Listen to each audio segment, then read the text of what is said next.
చేసినాయో అది పెద్దగా షూరిటీలు అవసరం లేకుండా వాడి కారు కొనుక్కున్న కారే వాడు కొనుక్కున్న వెహికలే షూరిటీ అక్కడ. మామూలుగా ఇంకేం షూరిటీలు అక్కర్లా. హౌస్కో గీసుకో అయితే ఇంకేదైనా షూరిటీ అడుగుతాడు. దీనికి ఇంకేం అక్కర్లా. దాని ఇంపాక్ట్ ఏమైపోయింది, విపరీతమైన బయ్యింగ్ జరిగిపోయింది. దాంతో ఇప్పుడు విపరీతమైనటువంటి పొల్యూషన్, పెట్రోల్ డీజిల్ వాడుతూనే ఉంటారు కదా.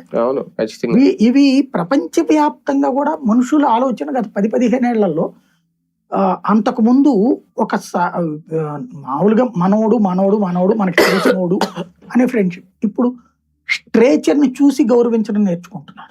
ఈవెన్ పిల్లలైనా అంతే.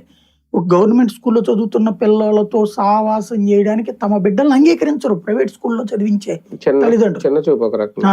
అంటే ఏంటి అక్కడ ఆ విధమైనటువంటి ఆలోచన ధోరణి కారణంగా ప్రతి ఒక్కళ్ళు స్పెండింగ్ ఎక్కువైపోయి అవసరానికి మించి ఖర్చు పెడుతున్నాం.